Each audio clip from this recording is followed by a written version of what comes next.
Vishwabhushan Bharat Ratna दलितांचे कैवारी doctor Babasaheb Ambedkar, शिक्षण महर्षी महात्मा ज्योतिबा फुले, क्रांती ज्योती, ज्ञान ज्योती, आद्य शिक्षिका सावित्रीबाई फुले, पुण्यश्लोक अहिल्याबाई होळकर, आरक्षणाचे जनक श्री शाहू महाराज, तसेच सर्व साधू संत आणि या संस्थेचे माननीय आदरणीय अध्यक्ष श्री दिलीपरावजी काकडे, तसेच उपाध्यक्ष विठ्ठल भाऊ आजकर, गणेशजी काकडे, संजय आजकर, प्रवीण भाऊ वाघमारे, हे जे संस्थेचे जे लोक आहेत ते संवेदनशील आणि सृजनशील, जागृत आणि उत्साही आहे। त्यामुळे या संस्थेनं उतुंग भरारी घेतलेली आहे। या संस्थेमध्ये गावातील मुले मुली येऊन सकाळ आणि संध्याकाळी प्रार्थना करतात। संस्कारशील बालक घडविण्याचे कार्य या संस्थेमार्फत होत आहे आणि तसेच अनेक सामाजिक विकासाचे कार्यक्रम राबविले जात आहे। त्यामुळे या संस्थेनं प्रगतीमध्ये उतुंग अशी भरारी घेतली आहे। या संस्थेमध्ये अनेक विकासात्मक कार्य होत आहे आणि तसेच सर्व संस्थेचे सदस्य हे सुद्धा संस्थेचं कार्य मनोभावे करतात। त्यामुळे संस्था ही प्रगतीपथावर आहे आणि इथे सुनील भाऊ जेवणकर हे सुद्धा हसतमुखाने आनंदानं आणि त्यांचे जे इतर कर्मचारी आहेत या संस्थेचे ते सर्व हसतमुखपणे आपलं कार्य सांभाळत आहेत। त्यामुळे या गजानन महाराज या संस्थेनं मोठी उतुंग भरारी घेतलेली आहे। सर्व गावकऱ्यांचं आणि सर्व भाविक भक्तांचं मी मनस्वी स्वागत करतो आहे। मला इथे या पवित्र स्थळावर दोन शब्द बोलण्याची संधी मिळाली त्याबद्दल मी सर्वांचं मनस्वी स्वागत करतो आहे। सुरुवातीला एक प्रार्थना म्हणतो, हे प्रभू, मी ज्या गोष्टी बदलवू शकतो त्या गोष्टी बदलविण्याची शक्ती दे, ज्या गोष्टी बदलू शकत नाही त्या गोष्टी सहन करण्याची ताकद दे, ज्या गोष्टी बदलवू शकतो आणि ज्या गोष्टी बदलवू शकत नाही त्या गोष्टी ओळखण्याची विवेक बुद्धी दे। बघा, नॉलेज इज पॉवर। ज्ञानी मनुष्य या विश्वाला स्वर्ग बनवू शकतो। या जगामध्ये विद्वान आणि मालदार या दोघांची किंमत होती। म्हणून शिक्षणाने माणसाला सन्मान मिळतो।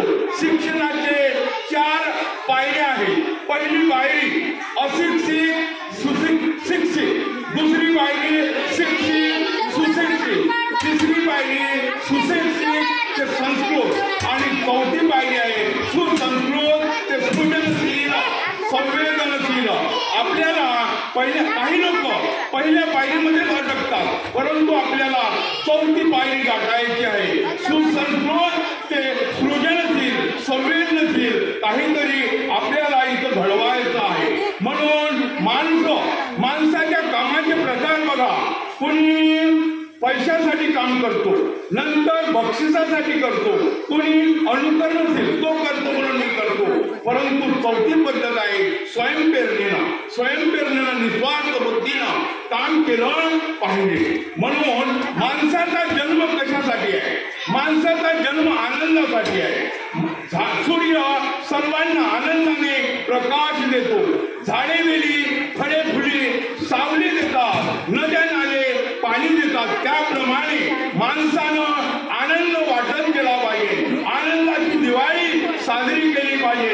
गरीब माणसापर्यंत आनंद वाटला पाहिजे आणि शेवटचा गरीब हा आनंदी असला पाहिजे।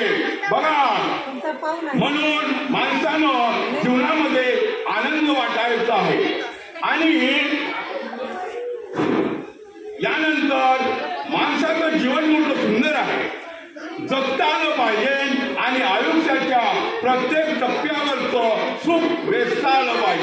सर्वांना इथं देवानं कशासाठी पाठवलं आणि तो ज्यावेळेस बोलावतो त्यावेळेस आपल्याला तिथं जायचं आहे. म्हणून जीवन आणि मरण यामधलं जे अंतर आहे त्यालाच म्हणतात जीवन आणि त्यालाच म्हणतात आयुष्य. आयुष्य हे जबरदस्त आहे, ते जबरदस्तीनं जगू नका, तर जबरदस्तपणे जगा. जीवन बहुत सुंदर है, वो चलता फिरता मंदिर है, उसमें बसा है भगवान, ये है प्रभू का वरदान. जीवनाला असं बनवलं पाहिजे की समोरच्या आदर्श आपला असला पाहिजे. म्हणून आपण जिथं असू तिथं आपल्यावर प्रेम असलं पाहिजे. जिथून आपण निघून गेलो तिथं आपली आठवण असली पाहिजे आणि जिथं जाऊ तिथं आपलं स्वागत झालं पाहिजे. तर मी तुम्हाला जीवनाला कसं सुंदर बनवायचं, कसं कलाटणी द्यायची याबद्दल मी एक गोड कथा सांगणार आहे. एक राजा होता आणि त्या राजाला 3 मुलं होती, परंतु राजाला वाटायचं की आपण यानंतर गादीवर बसवण्यासाठी कोण सुयोग्य आहे. तर 3 मुलाला राजाने बोलावलं आणि सांगितलं तुम्ही आपापला राजमहाल भरून टाका, त्याची परीक्षा होईल, जो सुयोग वाटेल त्याला मी राज्य देईन. राजगुरूला बोलावलं आणि 3 मुलांना 100 सुवर्ण मुद्रा दिल्या. पहिल्या मुलानं काय केलं, शेण माती गोटे काळ्या कचऱ्यांनी आपला महाल भरला. दुसऱ्या मुलांनी दगड विटा पालव पातोळा याचीनी भरला आणि तिसऱ्या मुलांनी काय केलं, आपल्या राजमहालामध्ये दिवे लावले. तर बघा मित्रांनो, आपल्याला सुद्धा आपल्या या 3.5 हाताच्या राजमहालामध्ये दगड काळ्या कचरा पालो पातोळा गवत दुर्गुण वाईट विचार भरायचे नाही, तर दिव्यानं भरलेला प्रकाश रूपी ज्ञान रूपी समृद्ध स्वच्छतेनं आपलं जीवन भरायचं आहे आणि सदाही आपण आनंदित राहायचं आहे. जीवनाला सुंदर आनंदी बनवण्यासाठी मी काय तुम्हाला 7 टिप देत आहे. पहिलं, आपल्या कार्याकडे आपण ध्यान दिलं पाहिजे. दुसरं, क्रोध केला नाही पाहिजे, कारण तर कमावलेलं क्रोधानं एका दिवशी आपण गमावतो, म्हणून आपल्यामध्ये क्रोध नसावा. तिसरं, स्वार्थ न रखे आपण निस्वार्थ या मंदिरामध्ये सेवा केली पाहिजे. चौथं, आपण आपल्या गलतीपासून शिकलं पाहिजे, सुधारलं पाहिजे आणि त्याच्यानंतर पडते राहणं आपण वाचत राहिलो पाहिजे आणि आपल्या मनाला पवित्र केलं पाहिजे. तरच आपण आपल्या कार्यामध्ये आपण यशस्वी होतो, आनंदमय जीवन जगू शकतो, सुखी होतो. जीवनामध्ये बापू या 4 गलत्या करायच्या नाही. जो गलती ना करे उसे भगवान कहते हैं, जो एक बार गलती करे उसे इंसान कहते हैं, जो 2 बार गलती करे उसे हैवान कहते हैं, जो बार गलती करे उसे शैतान कहते हैं. पहिली गलती आळसपणा करू नका. जर आळसपणा असेल तुम्ही जीवनामध्ये यशस्वी होणार नाही, सुखी समृद्ध आनंदमय जीवन जगू शकणार नाही. पहिली गलती आहे आळस. दूसरी गलती है काला धन के पीछे भागना नहीं. जो भागते हैं वो कभी सुखी नहीं होते, दुखी रहते हैं, बाद में पछतावा करते रहते हैं. पहली गलती आळसपणा, दूसरी गलती काला धन के पीछे भागना है. तिसरी गलती घमंड आणि अभिमान करायचा नाही.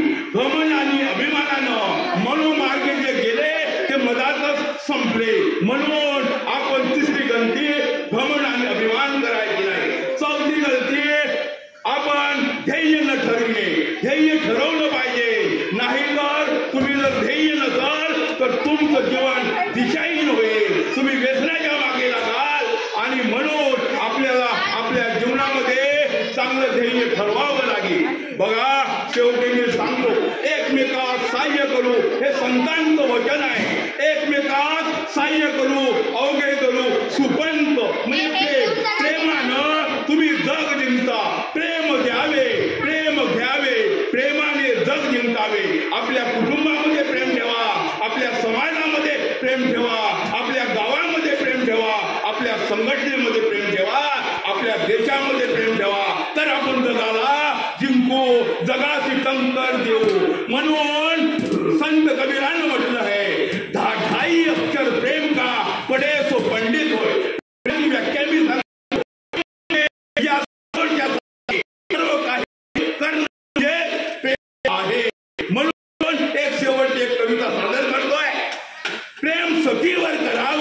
बहिणीच्या राखीवर करावं, प्रेम आईच्या मायेवर करावं, प्रेम बापाच्या छायेवर करावं, प्रेम पुत्रावर करावं, जमल्यास दिलदार शत्रूवरही प्रेम करावं, प्रेम मातीवर करावं, प्रेम निजड्या छातीवर करावं, देखील प्रेम शिवबाच्या बाण्यावर करावं, प्रेम लताच्या गाण्यावर करावं, प्रेम सचिनच्या खेळावर करावं, प्रेम वारकऱ्यांच्या टाळावर करावं, प्रेम पुस्तकावर करावं, प्रेम गणपतीच्या मस्तकावर करावं, प्रेम श्री संत गजानन महाराजावर करावं, प्रेम आपल्या महाराष्ट्रावर करावं आणि अगदी न चुकता देशावर प्रेम करावं, प्रेम आपल्या स्वतःवर करावं, कुटुंबावर करावं आणि आपल्या माणसावर सुद्धा प्रेम करावं. जय गुरुदेव, जय